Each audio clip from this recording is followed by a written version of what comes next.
We talked before about Devin Tompkins and the jump he's made. Where exactly is he working for you, and how close is he to really pushing to be a role player or a factor? Yeah, we're messing with him a little bit at several positions. He's worked mostly 3 technique and then some of the field end for us here. Yeah, he's doing some good things. You know, playing inside for him is a little new. But you kind of look at his body and how he's grown in a short amount of time. Some of it is us maybe projecting towards the future a little bit of what he may grow into and what it looks fairly likely to us that he will. He's probably more comfortable like today playing out on the edge, but obviously we're playing the long game here a little bit. So he's going to get a look at 3 and at end here throughout the spring. He's doing some good things. He's learning. You know, it's one thing to be out there on a scout team and make plays. Now you're kind of really zeroed in to really learning the defense and all of those reps coming there. And so there is always a little bit of an adjustment period. So he kind of had that early in spring, but he started to flash a little bit since. What was your evaluation process of him, given how little football he had played prior to Yeah, you know, we didn't know a lot about him when we got here. We got a chance to see him. We liked the length. We thought he was talented but very raw on film. And honestly, we had some reservations given just how little we knew about him, but the position he played and the fact that he had some length and we thought some ability and was a really good kid, we just felt like we couldn't pass up a D lineman at that point, honestly. And I'm glad we didn't. I mean, we made the right decision, and he's still kind of very early on in the stages of what he can be here, but he excited a lot of people around here with his progress in the fall, and I do think the kid's got a really bright future. I know you've talked about the potential uniqueness of Ralik's role even since last year. How much more have you been able to maybe put on his plate in terms of doing different stuff coming into this spring? We've definitely been able to do more.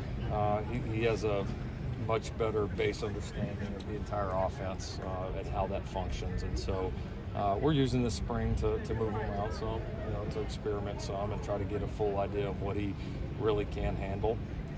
And he's done a nice job of that. It's you got to give a lot of credit to some of these guys that do so much on a Saturday afternoon or on a Sunday afternoon, because like everybody sees the skill set, but they don't realize like mentally what that takes, like to play multiple positions and play them well is so tough mentally, and that's why there's not many guys can do it, because the physical and mental skills combined, that just doesn't exist very often. And so we've been pushing him mentally. He's done a good job responding. We're putting him in some different positions, and he's learning, but also he has a natural athleticism and explosion that makes him a fit a lot of places. How much does the depth of that running back room now kind of help you be more confident in putting him elsewhere? It certainly does. Yeah, it certainly does. That room's been a real bright spot here in camp. We've been impressed with the older guys in that room that a little bit more kind of known. Certainly their skill set are improving, and then been really impressed with the 2 young guys. They've every day those guys kind of show up and make some big plays. So yeah, with having 5 guys back there that we're pretty excited about. It's allowed us to move Ralik around, and yeah, we'll evaluate it. We're just trying to put a lot on tape, expose these guys to a lot, and then we'll start to narrow it down as we get closer to the ball. How do you feel about depth at tight end right now?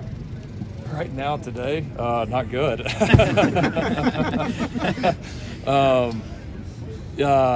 Lake's been awesome. Lake's playing at a high level. He has really improved. He's improved physically.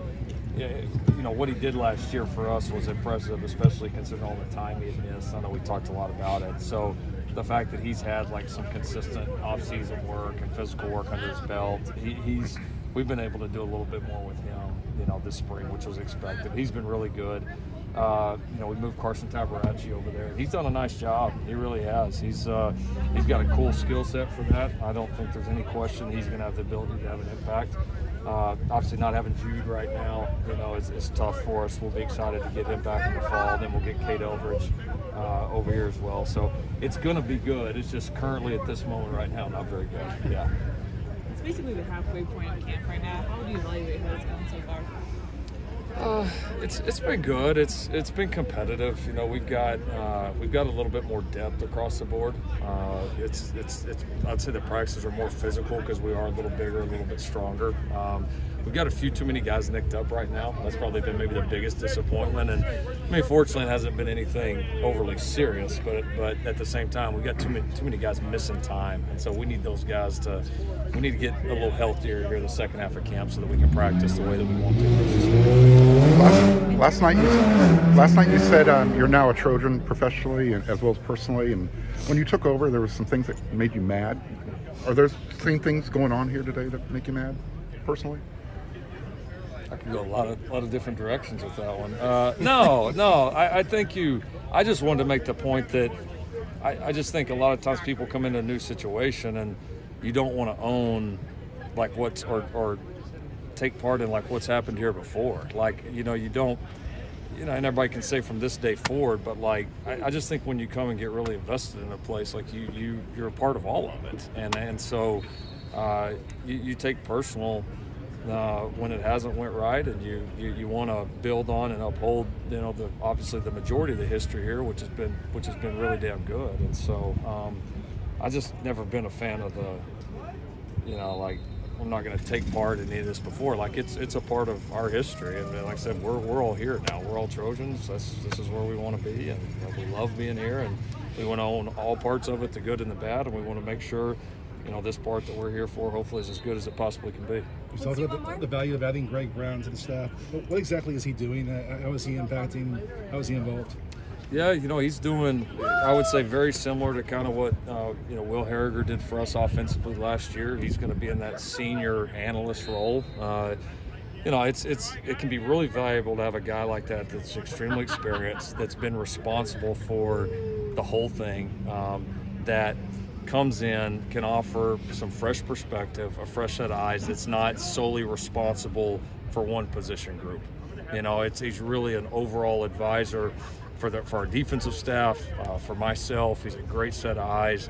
He's somebody our defensive coaches can sit in there and bounce ideas back and forth off of, and he can give them just an open, honest opinion that's not tied to one position. Because all coaches are biased, just like we are with our kids. Like, the linebacker coach is always going to see it through the eyes of a linebacker. The D-line coach, when he makes a suggestion, he's probably not thinking about the corner a whole lot. You know what I mean? He's thinking about his dudes up front. Like, it's just how we're all wired. And so to have a guy that's not tied to any of those, that can just really sit there day to day, and he can just look at the overall perspective of it, offer up great ideas, it's invaluable. But the hard thing is, like, because we looked at, we vetted several different people on this. It's hard to find somebody that's good enough and experienced enough that has the right demeanor to come in and do this. Because there's also, you got to fit well with the staff. It's also, you got to fit well within our culture and what we're trying to build here too. And Greg really wanted to be here and just blew us away with his experience and his attitude, and he's been a great fit. And I think he's going to help us a ton. Thank you, Coach. Thank you. Thanks, Coach. All right, thanks, guys.